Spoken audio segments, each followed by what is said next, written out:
started. If you have questions for the candidates, we have Anya and Rhonda who are passing out those cards and collecting questions. If you have one, please hold it up throughout tonight's event and they'll come over and grab it. Anya, we have one over here, and then they'll bring those up to our moderator. Welcome everyone. Thank you for attending our first of two candidate forums for the 2022 election, hosted by the League of Women Voters Moscow.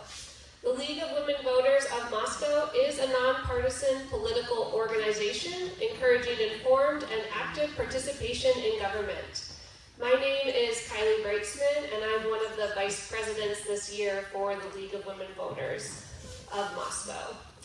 Tonight's forum features candidates running in contested races for positions representing Latah County. All candidates have been invited to participate in the forum and have agreed to the ground rules that are set by the League of Women Voters. Tonight's event will be moderated by Don Burnett, retired Dean of the University of Idaho College of Law and current board member for the League of Women Voters.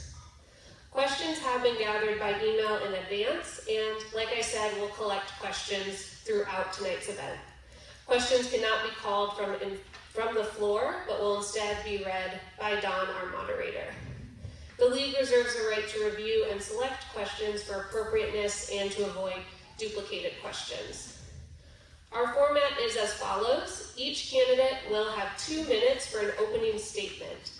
And for our candidates, our timers are right in front, and they'll be holding up time cards to let you know how much time you have left. We'll then move to the audience questions, where candidates will have up to 2 minutes for their response. We will then conclude with closing statements, which will be 1 minute from each candidate. Throughout the evening, when allotted time has expired, candidates will be allowed to finish their sentence before the moderator and our timer will let them know when their time is up.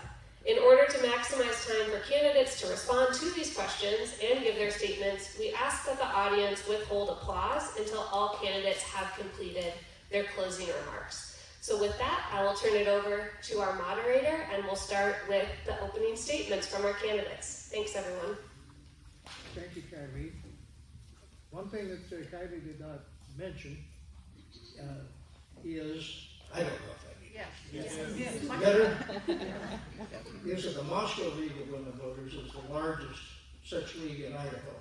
So we might say it's the flagship league in Idaho. We're very pleased to have all of you here.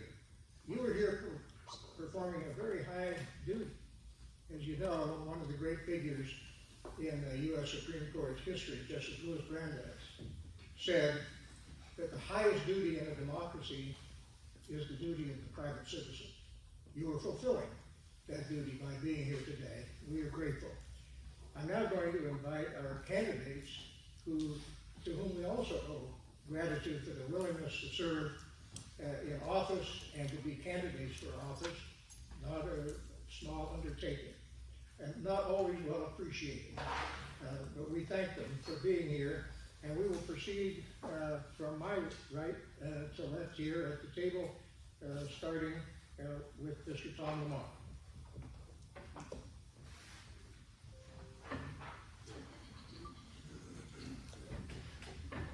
Thank you, moderator and Mr. President. My name is Tom Lamar, and I'm honored to have served as your Latah County Commissioner for the past 8 years, and look forward to serving for the next 4 years.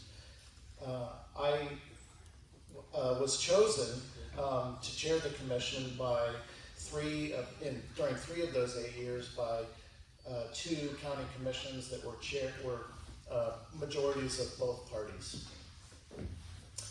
I have worked as an executive director for the Palouse-Clearwater Environmental Institute for the past 32 years and have served in numerous volunteer roles throughout the county.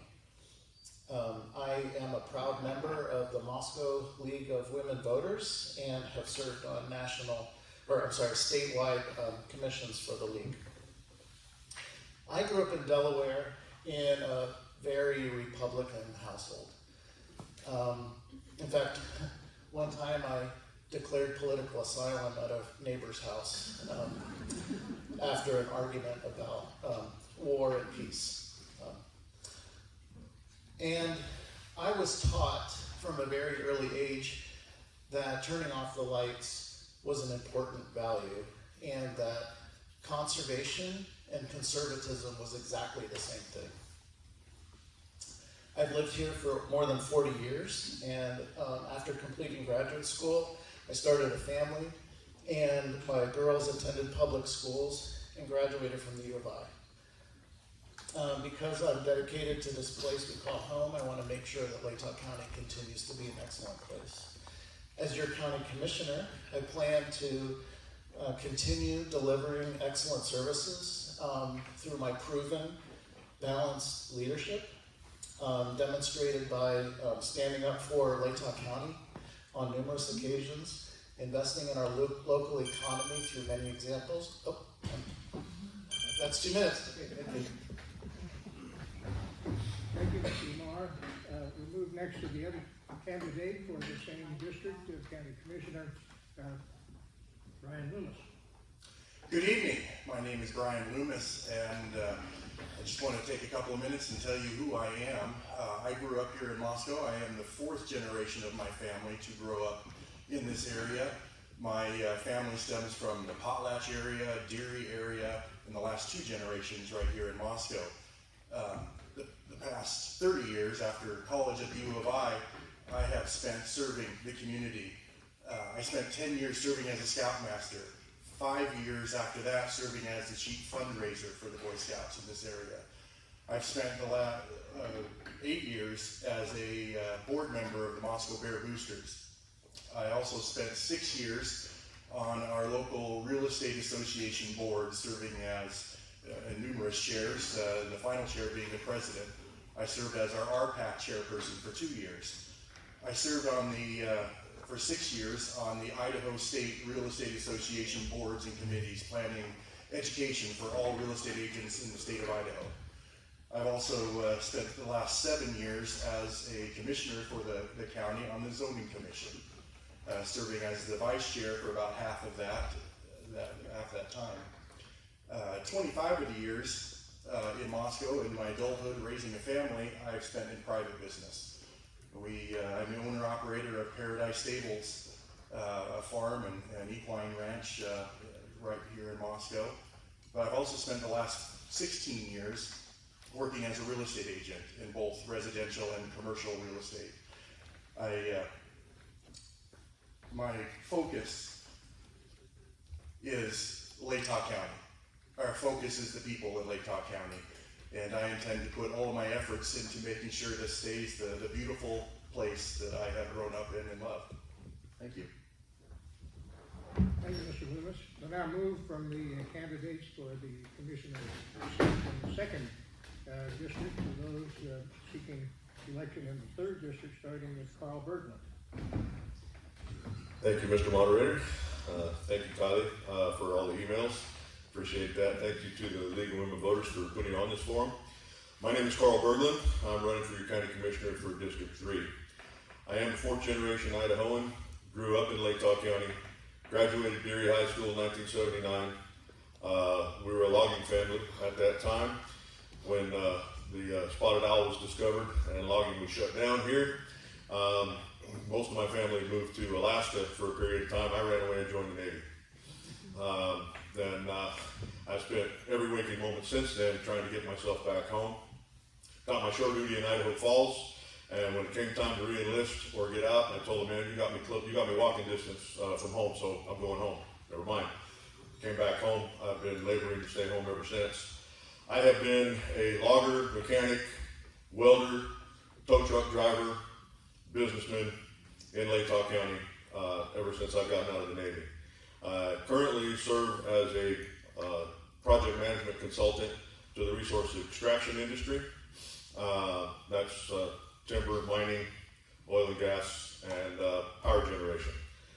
I have always wanted to be in Latah County, having grown up here, and most of y'all can understand that. I want my kids to experience the same growing up that I got to.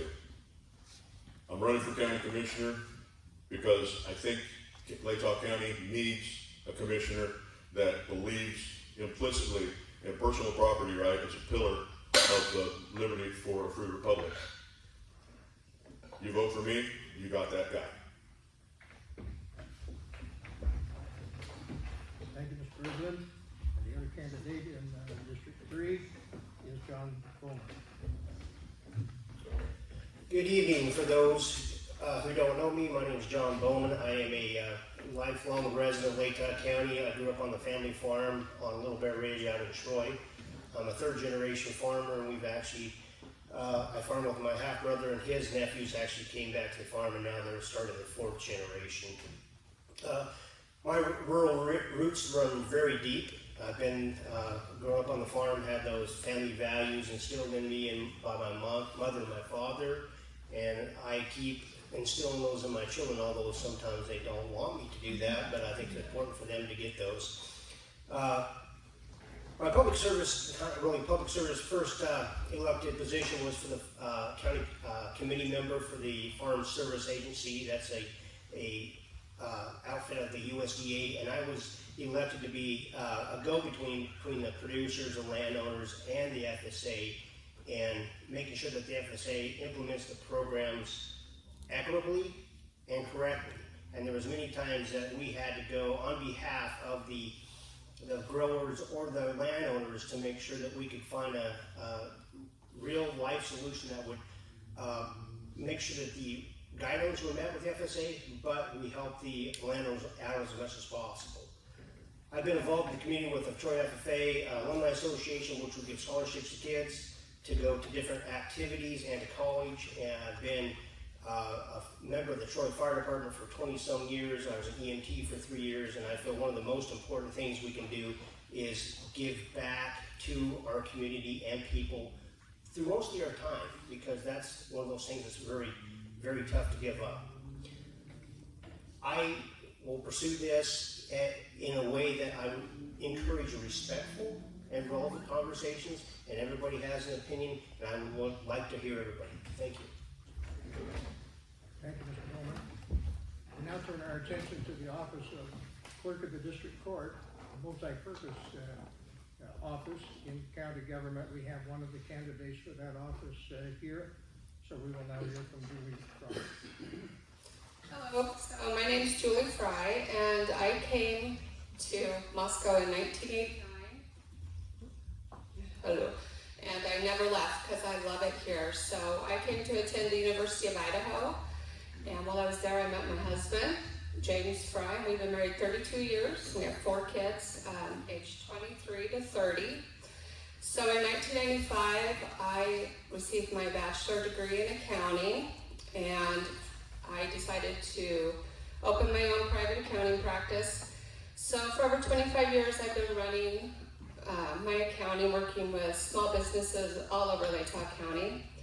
4 years ago, I became the City of Moscow's Treasury Manager. So if you're not familiar with that, City of Moscow has about a $100 million budget, and so I'm their balancer.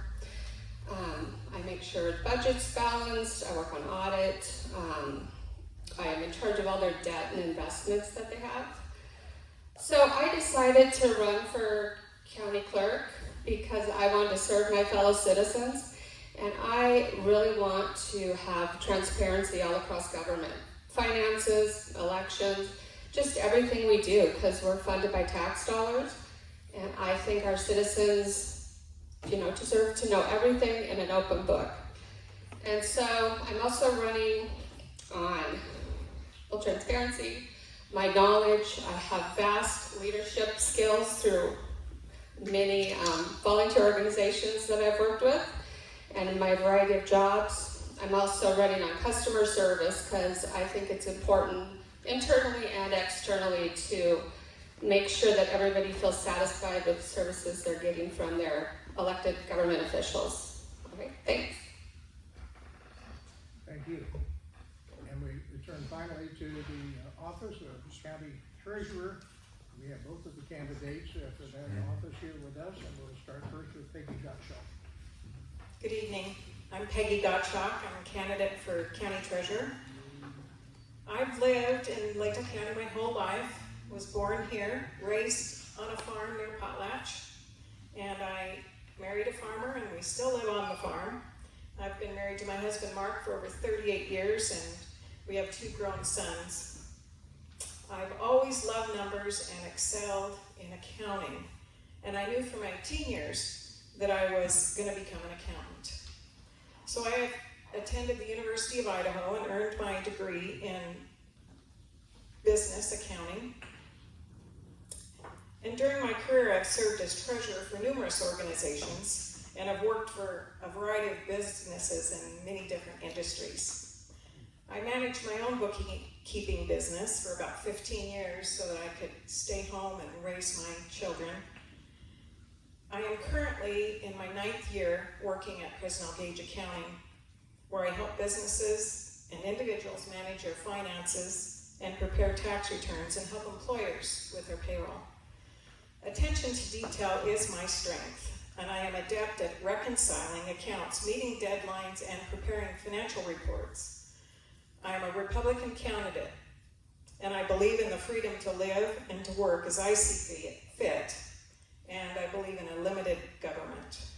I believe that the taxpayers should allow the government only the funds necessary to provide essential services. I am physically responsible both personally and professionally, and I expect that of our government as well. I've always lived within my means and will carry this ideology into the treasurer's office. I am efficient and logical and keep things simple. I'm a hard worker and I like to jump in and tackle a project. Because of my decades of experience in accounting and managing money, I will be a trustworthy and excellent treasurer for Latah County. Thank you. And we now turn to BJ Swanson. Hello, I'm BJ Swanson. I'm running for re-election as Latah County Treasurer. Since taking office in 2019, customer service is excellent. The books balance. We send out over 22,000 tax bills a year. They all balance, they're on time, and we collect as best we can. The audits are clean, the investments are good, and Latah County is in excellent financial condition. Prior to becoming treasurer, I was a commercial bank vice president for 30 years. I am very experienced at management, financials, accounting, and economic development. I use those skills daily in the treasurer's office to give you the best return on your investment. I also use those skills in the courthouse, working with every department in the courthouse and with Latah County, as well as other communities in the county. I do a wide variety of things, from financial analysis and research for quite often the commissioners, to collecting on bad checks for the noxious weed department. Occasionally they get one. This summer I helped the Potlatch senior citizens find grant opportunities to repair the porch on their senior center. I also helped City of Kendrick with their budget and ideas on how to form a rural fire district. 3 years ago, Commissioner Dave McGraw and I put together a plan identifying 6 parcels of land surrounding the city limits of Moscow for a site for Schweitzer Engineering. They picked one of our sites, and as a result, there's a huge building south of Moscow that will open next summer, and there will be 100 new jobs there. What I bring to this office are financial skills, experience, and the ability to manage. Thank you. Thanks to all these opening comments. I'm now going to read some questions from the audience. Some of them are consolidated a bit because they partially overlap. But I'm going to begin with a question to the county commissioner candidates. Please use the microphone. We can't hear you. Thank you again. I'm going to ask you questions starting with our county commissioners. And we'll go in the reverse order that we just did. So we'll start here with you, Mr. Gorman. and that is, are you concerned about the loss of agricultural land to development pressure in Latah County? And what do you propose be done about it? What should the agricultural community have in mind to vote for you? Well, thank you. This one holds pretty close to me since I am an agricultural producer and I have witnessed firsthand development of the agricultural lands that we have. I know people talk about property rights, and as a landowner, I understand that too, but we also have to preserve the beautiful place of Latah County that people have moved in here, and that I truly enjoy. So we have to make sure that with our zoning and how we plan expansion and growth, that we do it in a manageable way, because I know there's been some issues in the past that there's been houses sprouted up all over, and it makes it not as pretty, but it makes it hard for a producer such as myself to farm those areas without impacting others. So I will be an advocate for making sure that we protect our agricultural lands, and we're going to have growth. We know that, and we should have growth, but we need to target those in places that make sense and will have as least amount of impact as possible on our agricultural and our forestry lands. Thank you, Mr. Berglund. Thanks for that question. That also is of great concern to me. The question of property rights, as I indicated in my opening statement, is a primary concern to me. Now, the fact of the matter is, we are growing in Latah County, whether we wish it or not. People look at this place and they love to come here. I don't blame them. We need agricultural land. We need forests. We got to have a place to plant our food, right? We have to have a place to plant our crops. What we need to be careful of, however, is restricting a farmer or a property owner that owns forest land from selling his property as he sees fit. Admittedly, there is a balance here. Right? We do not want subdivisions growing up in the middle of a farm field. Nobody wants to see that. And so, we do have to take in mind that we need to work with the planning and zoning. We need to get input from the community, and we do need to be very, very diligent about creating a managed growth plan that works for the population growth that we're currently experiencing and the population growth that we project that we're going to be experiencing. This is going to come upon us. If we do not take proactive steps to manage it ourselves, we'll find up having things happen to us. None of us wants that. Thank you, Mr. Lewis. Yes, that is a question that's thought about a lot by both people moving in, by the people who have grown up here and love this area. They want to see the integrity and the beauty preserved. There are a number of things. This is what we do on the zoning commission, to be frank. There are a number of things that we do that help to preserve that. The commissioners a few years ago passed the ability to have accessory dwellings next to existing dwellings. What that's done is that has proven to reduce the sprawl out into the farm fields. 10, 12 years ago, the planners got together and they actually won a national award for this. They wrote code for our county that allowed farmers to take building permits that they have out in the middle of their farm and move it somewhere where it makes sense to put it. They don't have to sell off the entire the middle of their farm to be able to sell a small corner. The last thing is something that we need. We need code for small dwellings, tiny dwellings. There's more and more people looking for their couple of acres and to put a small home on. Our code is currently set up for 1,200 square feet and up. And believe it or not, there are a lot of people who want less than that. And we do not have code for it. We need to develop some of that so that there can be smaller parcels so that people can have their slice of our heaven without having to do giant homes on big parcels. Thank you. Thank you, Mr. Lamar. Thank you. We have been doing an excellent job of protecting farmland within our existing comprehensive plan. We have a well-written comprehensive plan that was done in 2010.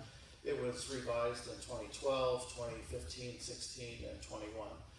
And it is scheduled to not only be revised, but reopened up and looked at and addressed with the 2020 census numbers. So we will in this next year be again looking at the comprehensive plan for Latah County, and there will be an opportunity for the public to be involved and to make comments to help us further protect farmland. Some of the things that we need to do to help with that is to work with the cities to encourage future homes and growth to take place close to public services and other developments. We do have some zoning, of course, in the county for housing, but we want to make sure that it is best aligned with public services that people need. It's much more cost effective for property taxpayers, whether you're paying property taxes towards the highway district, the county, or cities. Clustering is a better way to go when possible. And we do have really good provisions for making sure that future homes take place in places where we're protecting primary agricultural land and pushing that towards less productive soil locations. So we can always improve, and that's what we need to be doing as we move forward with the comprehensive plan rewrite. Thank you. We turn the focus now to the office of county clerk, better known as clerk of the district court, and ask this question. There are multiple duties, as I mentioned earlier, comprised within the office of the clerk of the district court. Would you comment on what those duties are, and which of them you feel best prepared to carry out, and which of them might be a new challenge for you? Okay, so the clerk of the district court does have a lot of roles. They're the county budget officer, in charge of all the financial reporting, budgeting. That obviously is my entire background for most all of my career, so I feel very well and more than capable of handling that.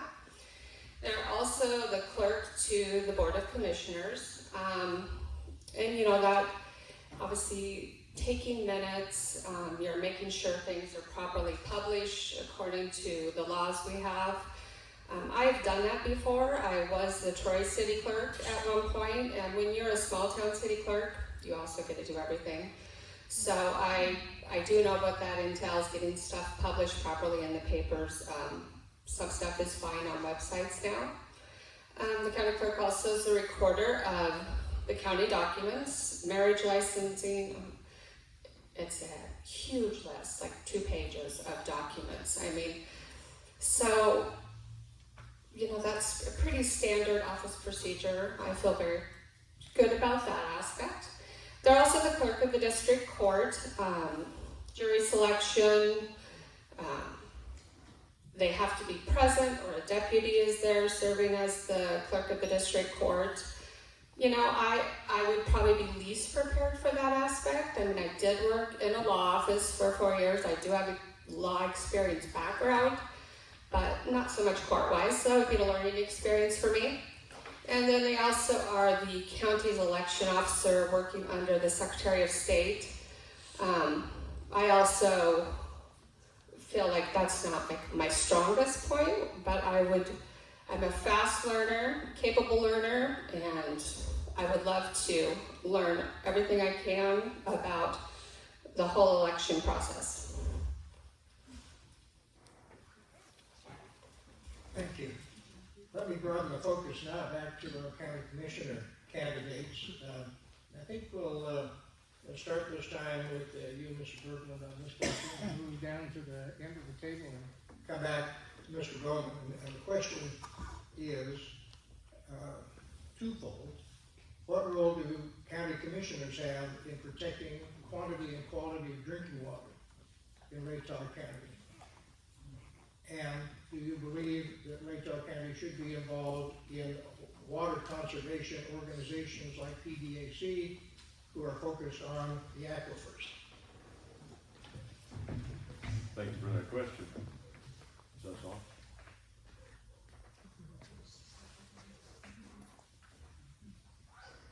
They said the green light meter was on and they lied. Okay. Could you repeat that question, please? The role of county commissioners with respect to quality and quantity of drinking water, and connected with that, collaborating with other agencies and entities with similar responsibilities. Okay, so the Board of County Commissioners they have three responsibilities. They're the legislative body for the county. They fix the tax levy rates, and they take care of land use policy. So in the function of land use policy, I don't think it's within the purview of the county commission to regulate water. We do have the ability to make sure people aren't putting their septic drains next to somebody else's well. To that degree, we certainly do have that authority. Quantity of water, there's not a heck of a lot we can do. However, I have been working with several people in taking preliminary steps. I haven't worked with PBAC yet, but I'm very interested in doing that and discussing several ideas. I've been developing a couple of solutions for the issue that has come up about the reduction in the level of the Blues Basin Aquifer. Blues Basin Aquifer is primarily under Washington state land, with just a corner of it in Idaho. We don't really have a lack of water in Idaho, but we do need to rearrange where it is. We have to, and if we decide that we are getting short on water or need to address the water, we have to decide where we're going to pull the water from, where we're going to hold it, and over whose land or under whose land we're going to transport it. I do believe that the county does have a role in taking those conversations to heart and making sure that, well, if you don't have water, you don't have a place to live, right? Thank you, Mr. Lewis. If it happens here in Latah County, I believe the commissioners have a responsibility to listen to the concerns of the people that live here and work with them. Does that mean that we step in and fix all the problems and throw hundreds of thousands of dollars at it? No. But it means we're in the business of making options, researching things, figuring things out. The state water master came through 3 years ago and did their adjudication in North Idaho that laid out water rights for wells, businesses, everything in North Idaho. The water master has absolute control over wells and water in the state of Idaho. The law of prior appropriation is what governs most of that. We have a duty to make sure that as a county, we are being responsible, we are being clean, that we are doing what we can. And as commissioners, there's no reason that we can't work with local groups that are concerned with this and help them come up with strategies and things to make it better. If it means community input and meetings, let's do it. If it means that we need to write some grants and look for options, we can do that. If it's important to the constituents here, it's got to be important to the commissioners. Thank you. Thank you, Mr. Lamar. Thanks for that question. I am one of two Blues Basin Aquifer Committee liaisons from Latah County, along with Paul Kimmel. We take water resources within Latah County very seriously. Latah County for a long time has been a supporter of the Blues Basin Aquifer Committee and helps to fund administrative costs for the organization. We are currently working on developing alternative water supplies that can be used within the more urban areas of Pullman and Moscow, and are working with lots of landowners to develop various options along with increased conservation.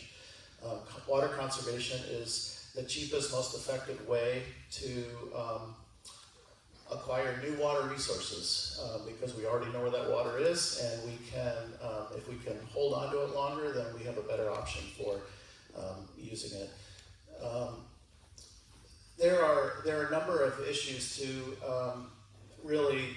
A county commissioner within Latah County only has actual jurisdiction for water right issues that are in the rural parts of Latah County that are not within the urban areas or the incorporated areas of Latah County, and areas not within water and sewer districts. So the Hoodoo Water and Sewer District, for example, has complete authority over water and sewer resources within the Harvard area, for example. So we have limited ability, but we have very certain ability to be involved with water resources within Latah County. And within the state of Idaho, we are regularly in communication with the Idaho Department of Water Resources, urging them to reduce the amount of recommended water that people are applying for in their water rights. People are applying for water rights that equate to about 13,000 gallons per day, which is a tremendous amount of water. And thanks. Thank you. I want to turn to our candidates for county treasurer. I have, beg your pardon. Now this is not working. Okay, now is it working?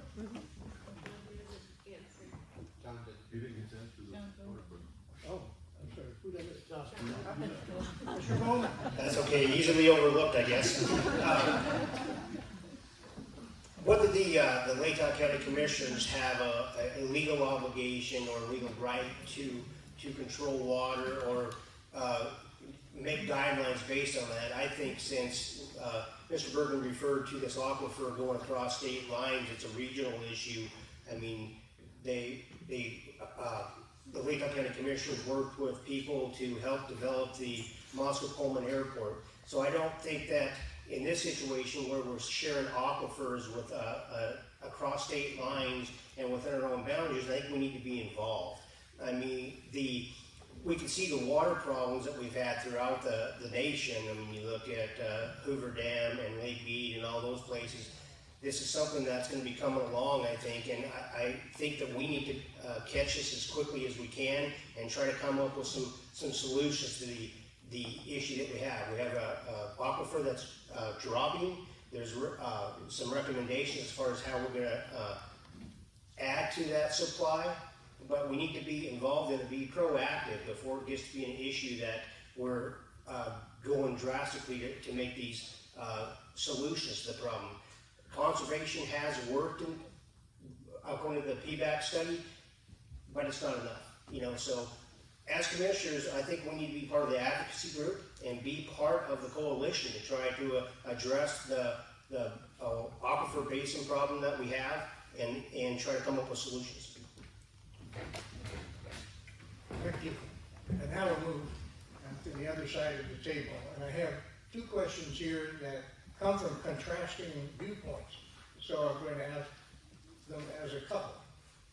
One is, what changes should be made to the taxing structure to help ease the burden on Latah County property owners and residents?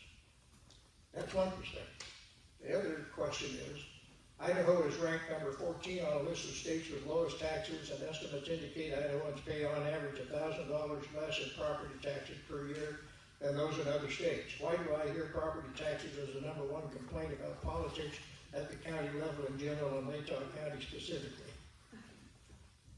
So let's begin this one with BJ Swanson. Thank you. That's a topic that I've been working on since I took office. There are a few things we can do within Latah County to change our tax structure, particularly on property taxes. But I'm involved with the commissioners as well as all other elected officials to lobby the legislature to give us the ability to have property tax relief. Probably the number one way to do that would be for the legislature to take some of their $2 billion surplus and adequately fund schools. Adequately fund those supplemental levies. That would cut your tax bill by 40 to 50%. They would solve two problems with one action. chosen not to do that. If you remember in 2006, Governor Risch held a special session for one day to raise the sales tax, to give schools the sales tax to solve all those supplemental levies. Well, since that time, the legislature did not keep their word, and they start chipping away at this surplus. And now the supplemental levies are about $300 million in the state of Idaho. The state should adequately fund education, and that would trickle down to also give you property tax relief. The other thing, they should be indexing the homeowner's exemption. They chose not to do that.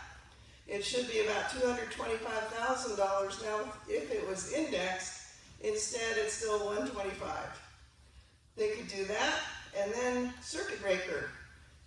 Through acts of the legislature, they kicked off 70 people in Latah County that had circuit breaker before, and those are on low and moderate, low-income people they might have bought their house for $40,000, and now it's worth $500,000, and they aren't eligible anymore. So there are many things the legislature could do. What the county can do is continue to advocate for that.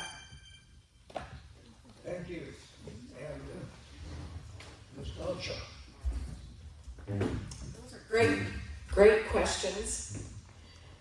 I want to reiterate to you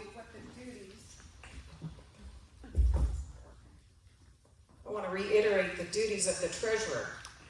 The treasurer is a job that has to be done, and it is not a policy-making position. It's not up to the treasurer to decide how much your taxes are, how much you get to pay. That's up to the commissioners, the state legislature. So let me tell you what the duties of the treasurer are. The treasurer is tasked with collecting all the monies that come into the county and making sure that they're invested safely, and cross-checking and making sure that all the monies that come in reconcile with the bank accounts. Another duty of the treasurer's office is collection of all the personal property taxes and real property taxes, and most of you know that pay your taxes. The other job of the county treasurer is as a public administrator. When someone in the county dies intestate, that is without heirs or a will, it's up to the treasurer to administrate that estate and make sure it gets handled properly. I am experienced in accounting and treasurer work and will be an excellent treasurer and fulfill the duties as described. And I will be a proponent of the taxpayer. If there's ever an opportunity for me to be your advocate and opt for you as a taxpayer to minimize the burden you have, I will do that. Thank you. Let me pose a question I've received in a couple of different ways. It's a fairly straightforward question, and we'll just start at that end of the table and work from my left to right. Have you agreed to follow your political party's platform? And if there are any exceptions to the platform, what are they, in your view?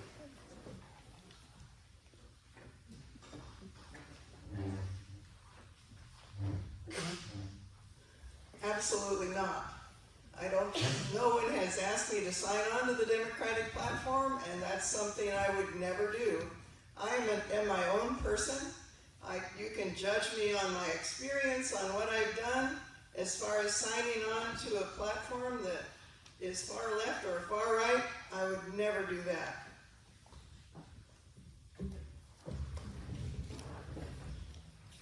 I am a Republican candidate, and yes, I subscribe to the Idaho Republican platform. There's a long list of things that they have as their platform, and if you file as a candidate stating you're under the Republican platform and a candidate as such, we expect people to subscribe to what we believe in. Otherwise, you have no idea what the candidate stands for. Republicans stand for smaller government, fiscal responsibility, and transparency and accountability, and I stand for those things.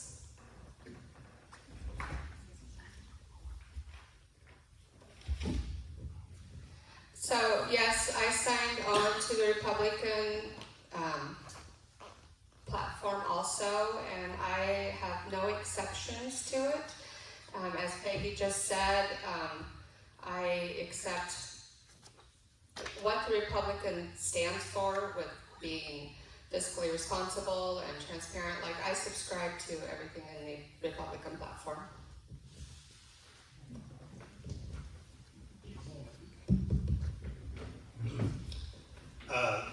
I have not signed on to anything. I have not made any promises to any political party, donor, or anything.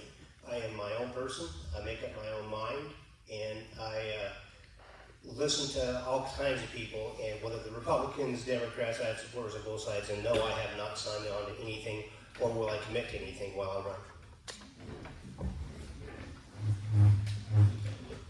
Well, I am also a Republican candidate, and I can tell you that I am proud to say that I completely support everything in the Idaho Republican Party platform. And if anyone has any questions about that, I'd be very glad to talk to them about it. The preamble to the Idaho Republican platform begins, "We believe the strength of our nation lies with our faith and reliance on God, our Creator, the individual, and the family, that each person's dignity, freedom, and ability and responsibility must be honored." And it only gets better from there. That's the way it starts. I'm very, very proud to support such a platform. There you have it. I am a Republican candidate as well. I believe in personal choice. I believe in property rights and freedom. I believe in operating with integrity and honesty, and also with commitment to our country, to our local municipalities where we live.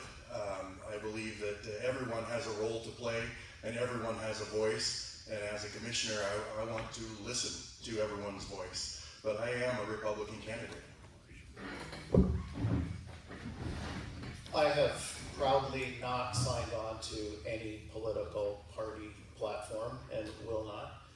As a county commissioner, I have sworn 3 times to uphold the United States Constitution and the Constitution of the state of Idaho, and to the best of my abilities, carry out the roles of county commissioner.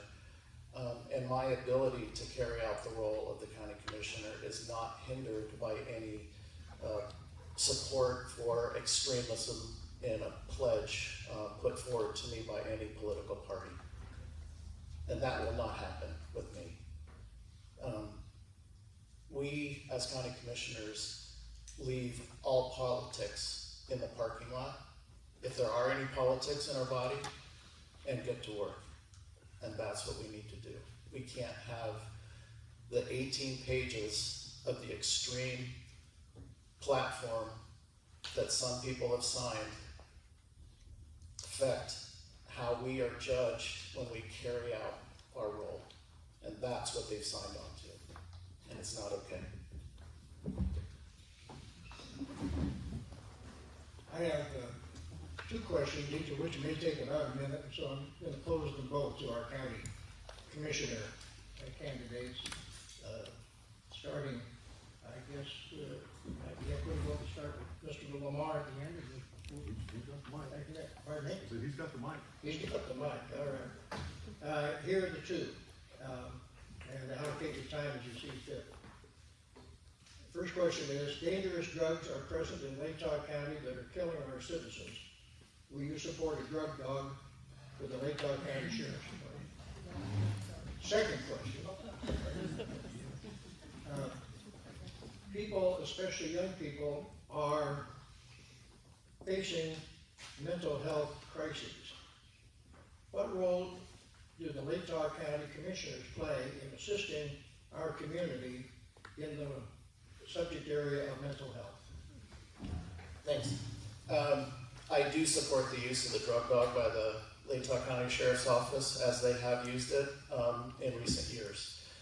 It is an important tool, and they have been able to acquire the use of that tool through other agencies, and it's been confirmed with me that the city of Moscow and Latah County are planning on working together to use that dog that the city of Moscow has, so I'm excited to see that. The question on the budgeting and purchase of a drug dog has come forward to us 4 times in recent years. And in those 4 times, the Latah County Sheriff's Office has ranked it as its lowest priority among the things that they've needed to fund. And they preferred to make sure that their officers are well paid and that they have sufficient number of vehicles for their calls. And we have responded in all the commissions where we've had this question come forward to us, both Republican and Democrat majorities, to support the decision by the Sheriff's Office to prioritize that at the lowest place. So we have not funded it. With respect to mental health, I am the vice chair of the Behavioral Health Board for District 2, which is the 5-county area of North Central Idaho, and I'm very active with that organization. I participate in the state leadership calls, and I encouraged last week county commissioners who have not signed up to address mental health, behavioral health issues within their regions to get on that board and get to work. Because that's what it takes when you're county commissioners. You got to work with your other county commissioners and get them to do the work that they need to do. I've been very active in supporting funding for the Recovery Center and was very active in getting the crisis center started within our region in multiple locations, including Moscow. Thanks.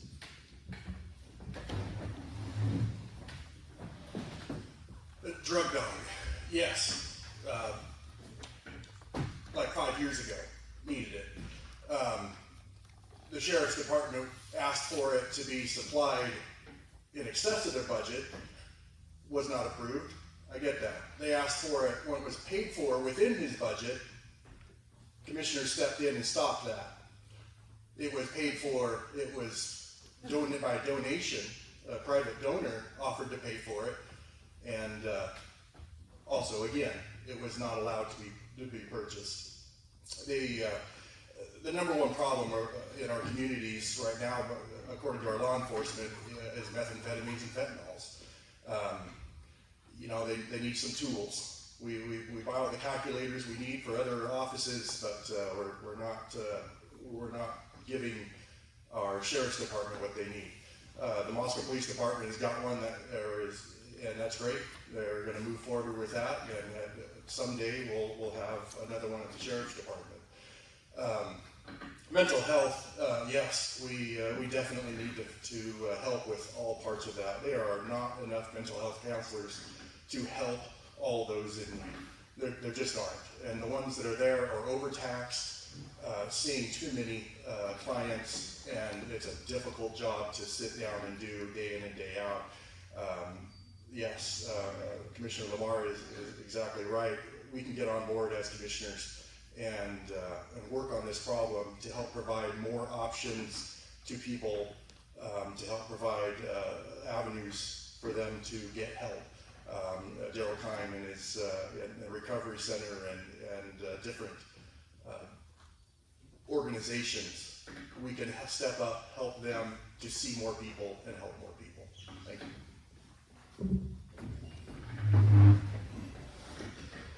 Okay, drug dog, yes. I've had multiple conversations with the sheriff, and he has told me in no uncertain terms that he would really like to have a drug dog, and he articulated his case quite well why he should have one. Not that he necessarily needed to sell it to me. I mean, telling me a story about a drug dealer that they knew was going through Latah County, and they didn't catch him until Lewiston because he didn't have a drug dog, he didn't have the authority to stop the car. More than one story, but those things indicate the need for a drug dog. I also have had conversations with no less than 2 private individuals who would willingly fund a drug dog if it would be allowed. They just flat told me, you tell me where to write the check and I'll send it. So I just don't see why we can't have a drug dog for the sheriff's department, given those criteria. And if I'm elected, I will have the conversations necessary to see that it happens. Mental health, there are a number of very good organizations within our community that address mental health and drug addiction issues. I believe in letting professionals do what they do. These people do nothing but take care of drug addiction and mental health. I believe it's the role of the county commission to facilitate conversations with those individuals that are the professionals that do it the best and drive the traffic to them. Not necessarily try to take it over and manage that ourselves. Let the people do what they do.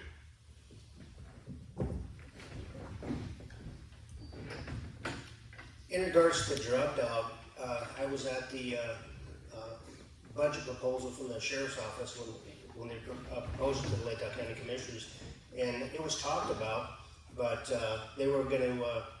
There were some other avenues that they wanted to look as far as exactly whether it just be a drug dog or whether it be a drug attack dog, so they could help it get people out of stuff. So that conversation is being done between the commissioners and the sheriff's office, and I don't think any of me as a candidate or any of the commissioners that are sitting there now, I don't think they're opposed to it, and I wouldn't be opposed to it. It is, we're allocating funds, and so if we can come up with the funds and they set that as a priority, I think it's absolutely great. They talked about a collaboration with Moscow because Moscow's getting theirs up and running, and there's a lot of things that are involved with the drug dog, just not the dog, it's the training, it's the handler that's with them, 24/7. So I'm all in favor of that is what the sheriffs and the sheriff's department wants. In regards to mental health, I think there's been some strides made at the state as far as some mental health issues down there, some funding for some studies, and they're actually looking at putting some facilities up here in North Idaho. We have a lack of facilities, a lack of people, and I think as county commissioners, we need to advocate for that type of stuff because mental health I have a daughter that just went to the University of Idaho here, and I have a teenage son, so I understand the pressures that are coming from peers, social media, and all that type of stuff, and those issues need to be addressed, and we just can't sweep them under the rug, and we need to be advocates for that and be champions and say, hey, we need some help, and places such as a recovery center helping with just not mental illness but drug addictions are great avenues for people. I've talked to a number of people that have had success stories once they've gone through the recovery center. So it's one of those things we have to help our neighbors, help our friends, and help other people. And we got to do what we can to help them. Thank you. Coming back to the clerk of the district court, the question posed is, does that office have responsibility for administering same-sex marriage licenses? And do you have any personal feelings about that?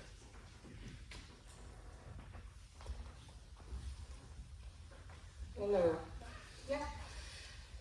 I honestly don't know if you can, I don't even know honestly if it's legal in Idaho to issue same-sex marriage certificates, so I'm sort of struggling with how to answer that. I mean, if the Idaho legislature has okayed that you could do that in Idaho, then I would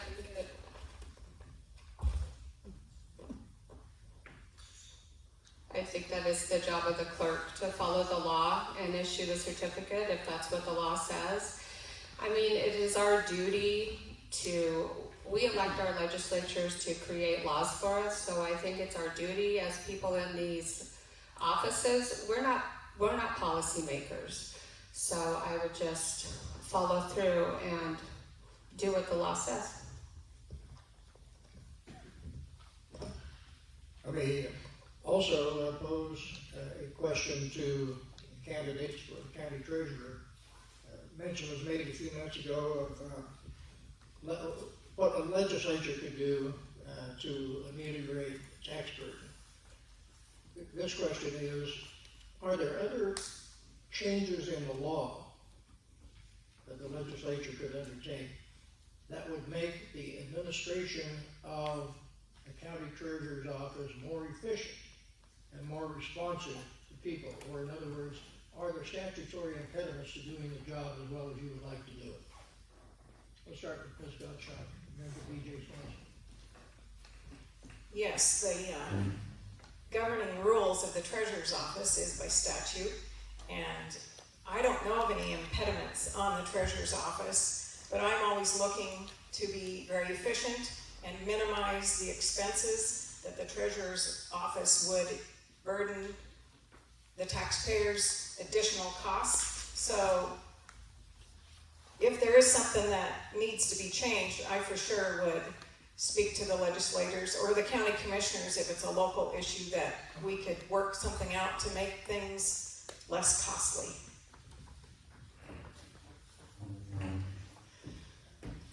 There are a number of things that the treasurer can do. It's probably outside of the required things, but when you see an opportunity, I always like to jump on it. Right now, we have a 42-year-old DOS system, and we do our property taxes. The assessor does their valuation on it. Believe me, it is antiquated.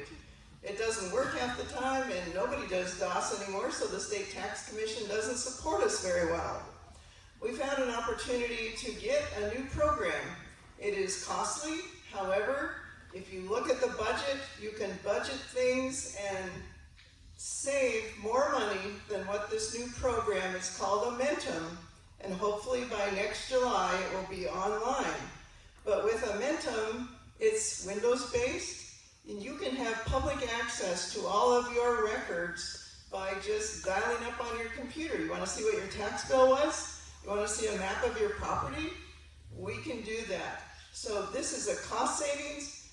I think the introductory cost is about $140,000 plus $38,000 a year for maintenance. We can save more than that by consolidating some billings within the county. I'm really excited about this. I think it's something that the public will really like, and we can be more efficient with that. Thank you. Two land use related questions that I'll pose to our commissioner candidates, and I'll start this time with Mr. Loomis. This way and back. Here's the first perspective. These are another example of contrasting perspectives. From the overlook at the south end of the University of Idaho Arboretum, I have for years enjoyed the serene view of the bucolic Toulouse wheat fields. The landowners have exercised their property rights, sold out to developers, and the spirit of tranquility is gone forever. The property rights trump the character of this land that all the candidates profess to love. The other perspective for commissioners, do you find or feel Latah County's land use ordinance should be modified and updated to reflect the need for light industrial zones and allow for more autonomy of property owners? If so, what changes would you advocate? Let me start with the second question and work my way back. Yes, we for quite a few years have needed, especially around Moscow, we have needed zoning for light industrial. The need for economic development is ongoing. It needs to be strategic and purposeful, and then that leads back into the first question. Right next to Moscow, that's going to happen. You buy on the edge of Moscow, and right now you have a beautiful farm field. Someday in the future, it's going to be, if it's right on the edge of Moscow, it's going to be houses. Someday it's going to be maybe a light industrial area. We need to keep that ball rolling so that we have purposeful growth in that sector. That helps us on our tax bills. Our largest employer is tax-free in Moscow. We're a little bit unique from other towns where his largest employers are paying full taxes. Ours is not. We need to keep the pressure on to keep building and moving forward. Does one person's property right trump the other person's property right? You know what? I believe that there's a place for everything in our beautiful area, but right around the municipalities, it's going to be at some point the area of growth. That's why we have a strategic plan that lays that out for us of where some of that growth is supposed to come, where it's going to be, where there's going to be a light industrial, R4, R3, R1, and that's why we have planning commissions, that's why we have a zoning commission, is to hear these needs and rule on them. Thank you. Thank you, Mr. Lamar. Thanks. Well, we did just update the land use ordinance this year, the commissioners along with the planning commission. So that part just recently happened. Also, the county regularly works with the cities to look at the area of city impact zones around those cities. Several years ago, the area of city impact around the city of Moscow was reduced quite substantially to help reduce sprawl out away from the city of Moscow and to keep it a little tighter.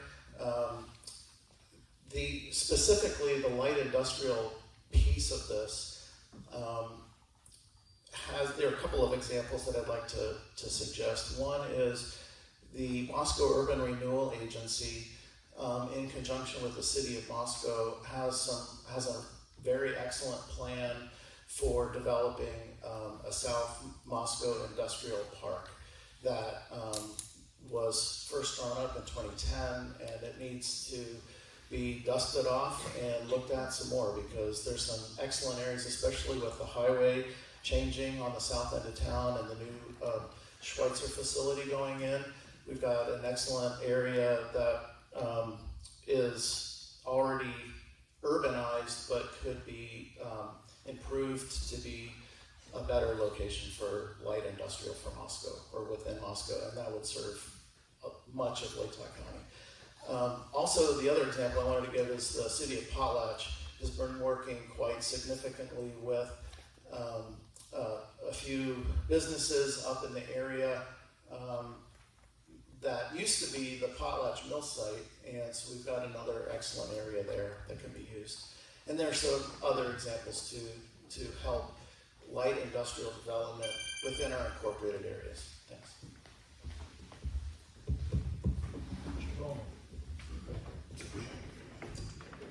Yep. So in regards to the light industrial, being a farmer and doing a lot of picking up of machine or manufactured, it's nice to have that put in one spot so we have multiple industrial businesses together. And I think light industrial area for Moscow would be a wonderful thing. If Potlatch can get that too, that's wonderful. I think all the cities in Latah County should be looking into that. And I think it would be a way to vitalize the economy with some vocational jobs and people that have, these incredible work skills that I'm in awe every day. So I'm totally in favor of finding a industrial site and developing an industrial site for small technical businesses. The land use, and we talked about that earlier about how I like to preserve the rolling hills, the beautiful wheat that we have in Latah County.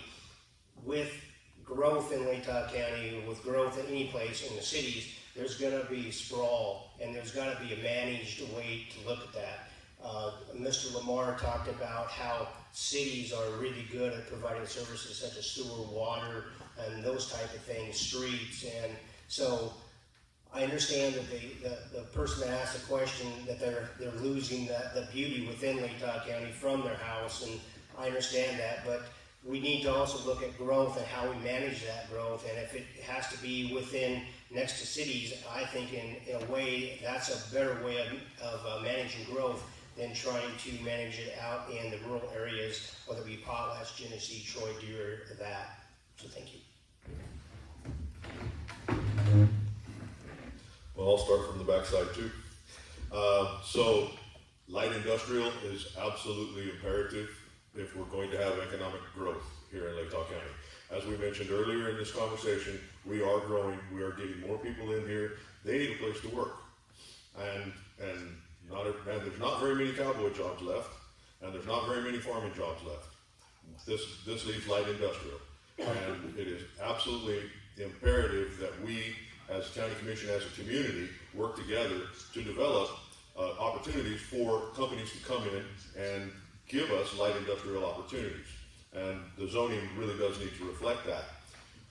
So back into the first question, I'll give you an example. When I bought my house in Candray, on Potlatch River, we call it the creek because it doesn't look like a river. I could look all the way down the creek to the bridge, and I only had 2 neighbors there. And I tried to scheme for several years about how to buy everything all the way down to the bridge because I didn't want my view messed up. Well, I didn't buy everything all the way down to the bridge, and I have neighbors. And there's a trade-off. And the fact of the matter is, whether I wanted to or not, I didn't buy the view. I bought the 8 acres that I bought, right? That view was not mine to purchase. It's not mine to squawk about. And the people that sold it elected not to sell it to me, elected to subdivide it and make a heck of a lot more money off of it, which I understand. That's their right. There's no way that I would get in the way of anyone exercising their property rights to do that. During the pandemic, issues have arisen, some of which may or may not have relevance to the legislative or administrative functions of a county commission. But here are 2 questions, and they invite you to comment on whether these are county commissioners' areas of responsibility. If not, why not? If so, what is your view regarding them? One of them has to do with the rights of citizens asserted under the First Amendment to peaceably assemble during pandemic emergencies. And the other question is whether you believe in limiting access to public and private establishments based upon vaccination status. Let's start with Mr. Loomis.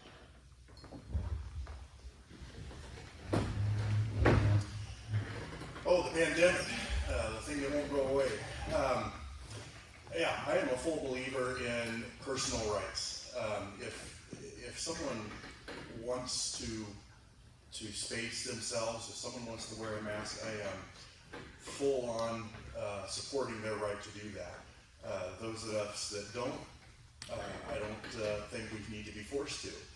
I am a believer that in the beginning of all of this, there was a time where we didn't understand it and we didn't know, and there was a time for municipalities to step in and try to protect and make sure that we understood things before we moved forward. I think we should learn from what has happened in the past and move forward with it. And yes, we have the right to assemble. We have the right businesses have the right to set rules on their own properties. If a business wants their patrons to wear masks and social distance, then great. If we're on our own property, we have the right to do with those rules what we want. If we want to invite the neighborhood over and they want to come and sit in our backyard, then by all means do it. Okay, let's come this way.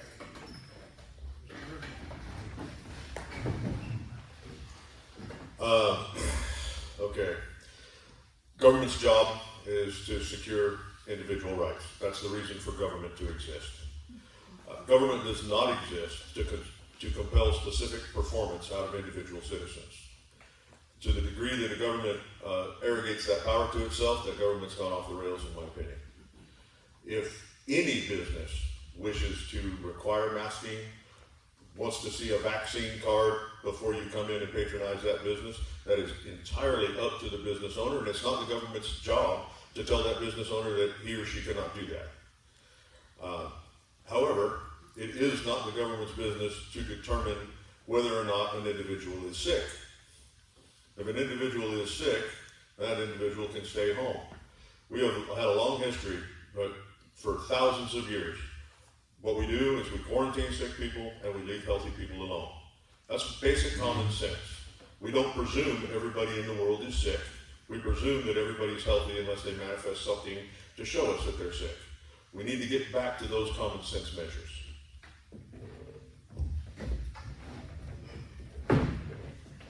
I think, when the pandemic came out, it was all new to us, and we didn't know exactly how to handle it, how contagious it was, how severe it was going to be for the people that were had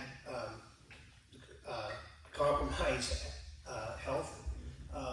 Mr. Bergman says, let's let the experts do what they do and let them take care of it. We have the CDC. Those people are supposed to be the experts in communicable diseases, and they came out with the recommendations on what we needed to do in order to protect just not me, but everybody. Because although it is my right, I guess, to have a mask, but it's also my right to protect you people too. So when those guidelines came out, I think it was part of us being Americans and being neighbors and friends to help protect each other, just not only our rights. So it was your rights too that I was helping to protect. Later on, we got to the 6 feet distancing. The right to assemble, that is a right that we have in America. And if we do it in a peaceful, respectful way, and if we're following the guidelines with the pandemic at that time, that's fine. But when they put recommendations in there or requirements for masking, it's a reason to protect us. And I think we as Americans should follow that. So for that reason, I masked up. I still practice social distancing when I can and try my best to help protect everyone out there. So I'm not going to do a COVID lesson, but I'll just talk really quickly about Idaho Code and what counties can and can't do. We have very limited authority under Idaho state law. There's much more authority granted to cities and health districts than there is to counties. But that doesn't mean we have no responsibility. And we exercise that responsibility right from the beginning of the pandemic. We declared a state of emergency. We were one of the first 200 counties of the 3,000 counties in the United States to declare a state of emergency, and that saved lives. So we began right away putting together an emergency operations center. We worked to have 3 meetings a week with our city, hospital, university, school district, health district, and other experts and companions, really, to help maneuver our way through the whole pandemic. We do have authority on what can happen in county buildings, and we exercise that authority to the fullest and required masks, and a lot of people worked from home. We developed some new technologies, we developed new meeting abilities, and we stayed completely transparent as a county government throughout. And I'm very proud of the work that we did and all the people at the county. We have amazing employees at Latah County, and we worked really hard to help keep them safe and healthy. We helped to vote people at the curbside. Henry Ann Westberg was very much a champion in that effort to make sure that everybody was able to vote. During that election in 2020, it was, if you can remember, it was rather difficult on many fronts, but it worked very well. And I'm proud of everybody that was involved throughout that whole process. Thank you. Thank you. Now, keeping an eye on the proverbial clock on the wall, I see that we have only time for closing remarks. We've allocated a minute, but that's a bit parsimonious. We did have several questions that we unfortunately just cannot reach, and I want to thank everybody who submitted a question. But there's one that specifies a theme that I think our guests here could work into their closing, let's call it 2 minutes. And that is, if you are elected or re-elected in November, what is the primary accomplishment you would strive to achieve? The one big thing. And Mr. Lamar, did you say you had to leave quickly? Or are you here for the duration? Okay. All right. Well, I'm going to work this back from left to right, my left to right, and start with B.J. Swanson.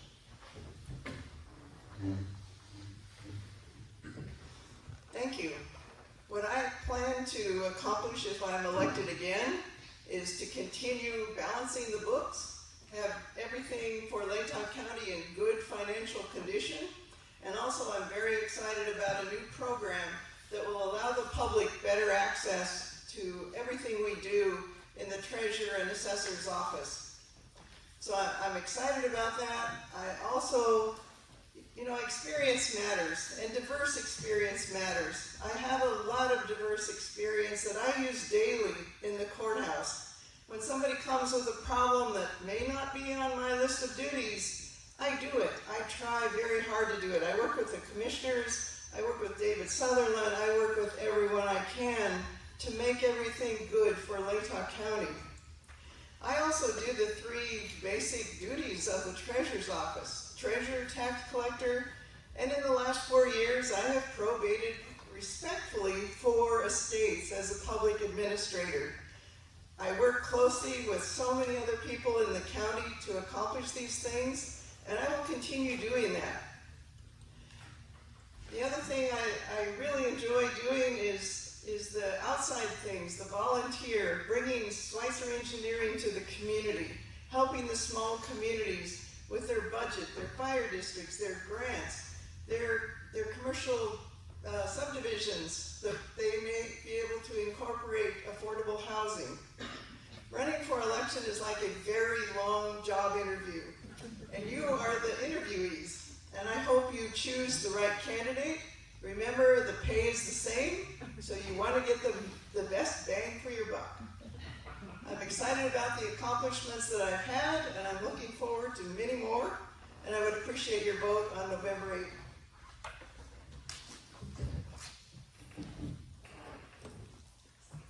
There's a fly up here. It's annoying us all. I'm Peggy Gottschalk, and as you can see right here on the little sign, I'm a candidate for county treasurer, and I am a Republican. And I believe that the government is a servant to the citizens, and I will operate the treasurer's office with the citizens' best interest in mind. As to a treasurer, I will be a servant to the electorate and be available upon request. I will focus on efficiency, transparency, and accessibility to the taxpayer. I will minimize the burden on taxpayers as much as possible. And I am aware that the county has a computer system that's over 40 years old, and that's going to be one of my goals to push to get the updates made. The computer system is like having a landline, but we need to get updated to a smartphone. That will allow better transparency and accessibility for the taxpayers so that we can put a lot of this stuff on the county website so that you can access it any time of the day. I have experience researching and interpreting the tax law, and I can carry that through to the treasurer's office. My education and decades of experience in private and public accounting has prepared me to be an excellent treasurer. As a University of Idaho graduate, I am the perfect choice to be your next treasurer. I'm trustworthy, I'm fiscally responsible and reliable. I'm committed and honored to serve you, the taxpayer. Please choose Peggy Gottschalk as your next treasurer.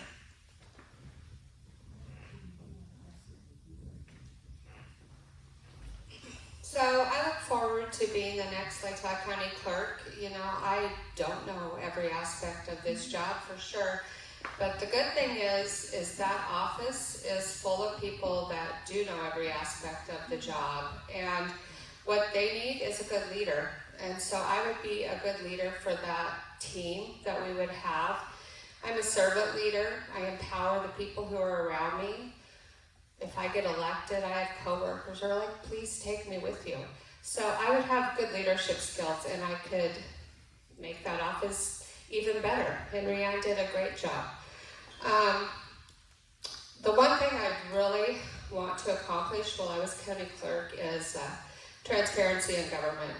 So there's a platform called OpenGov. State of Idaho uses it, City of Lewiston uses it. So it's really like having an open checkbook for your finances for government. And I think it would be beneficial to the citizens, and it would help with the budgeting process. And so that would be what I would really want to work on and accomplish while I was county clerk. Also, voting is a sacred it's an honor. And we need to protect our vote, and we need to encourage people to vote. We need people to participate. So I'd really like to work with the Latah County Schools senior government classes about voter education, the importance of it. Just let them realize, like, you're a voter. If you're not voting, your tax levies are funding your schools. And then I had 4 kids go off to college. Like, how do I get an absentee ballot? Or how do I change my voter registration? So I'd like to focus on that too. Anyway, I look forward, one more thing that I bring to the county, just a new perspective, a lot of knowledge, just fresh ideas. So I look forward to your vote. Friday, Latah County Clerk. Thank you. Well, thank you, League of Women Voters. Thank you for the moderator. Thank you, candidates, for being here tonight. And thank you guys for posing the questions to us. 2 years ago, if you'd have told me that I've been on the stage right now, being in a public forum for a Latah County Commissioner, I'd have said you were crazy. This is not something that I had on my radar 3 years ago that I really want to do. I was approached by Democrats and Republicans throughout the county, asked if I would run, because they says you have the personality that can get things done, you're respectful to other people, you look for a common solution that'll be for as many people as you can get, and that's what I will bring to the county commission, is a open mind, an open ear to listen to everybody's problems, and hopefully find solutions to problems that at this point we deem impossible. Impossibilities are things we just haven't found solutions to yet. I want to keep on doing the work that the county commissioners have been doing, Mr. McGraw, BJ, going together to help Schweitzer obtain ground here in Moscow and have a production facility. I think those are the behind the scenes things that I would like to do as a county commissioner. I want to again thank each and every one of you for being part of the informed and engaged electorate that keeps the democracy going in this county and in this nation. Thank you. Again, thanks to the League of Women Voters for putting this on. Mr. Moderator, thank you very much for your delivery, and thank all of you for being here. Limited, responsible, responsive government. Government is limited by the Idaho State Constitution. County Commission is limited by its charter. Government should never ever try to get out of the bounds that were set on it by we the people. You elect me in November, you will get a man who understands this, who has been managing budgets from $50 to $250 million for the last 20 years, successfully, who has worked across nationalities, cultures, built successful teams to pull off very, very difficult projects, and done it successfully, and set world records, actually. You get a guy that loves his county, will relentlessly advocate for economic development to provide healthy jobs, demographic growth. Vote Carl Bergman, November 8th.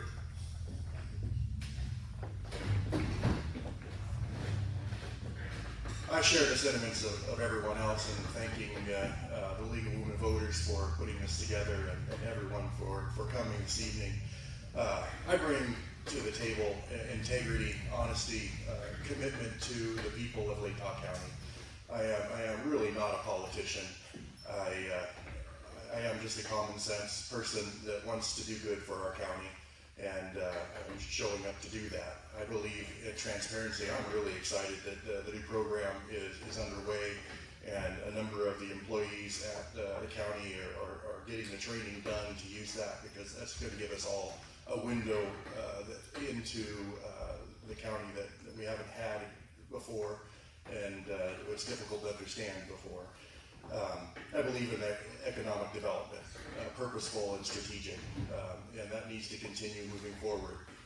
I believe in full support of our law enforcement and our first responders.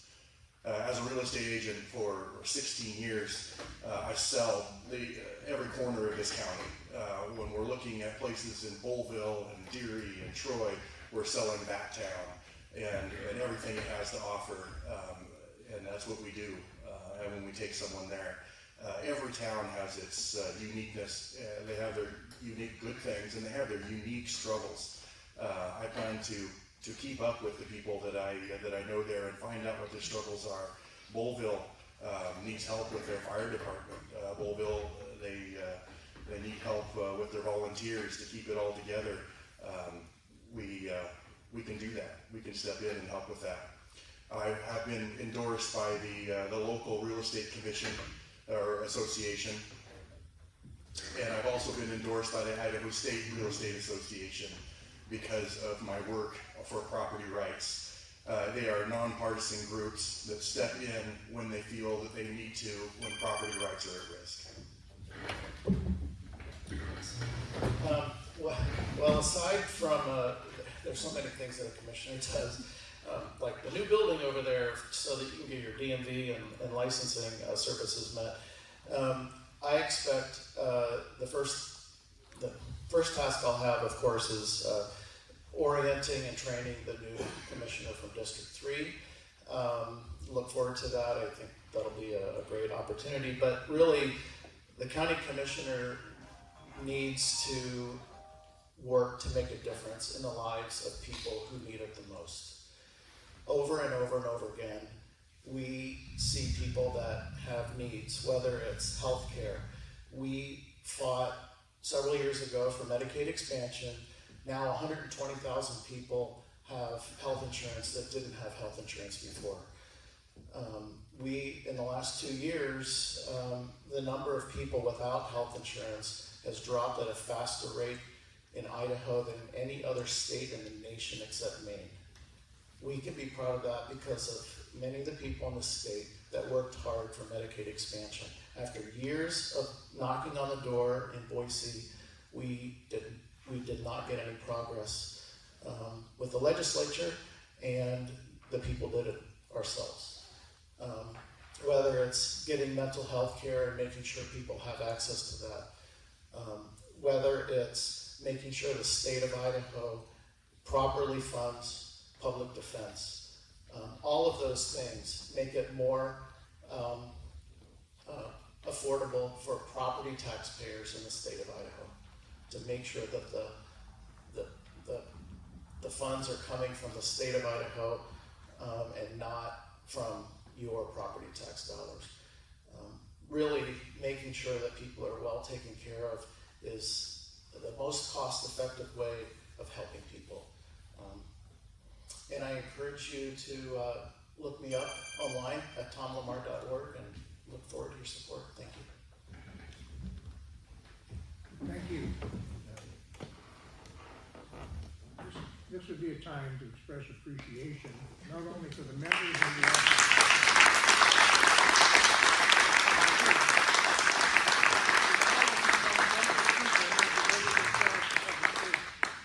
Now, our task is to vote and to get other people to vote. Father Theodore Hester, his name is familiar to many of you, former president of the University of Notre Dame, said that we have a civic sacrament in this country, and that is to vote. Go forward, vote, and we are adjourned.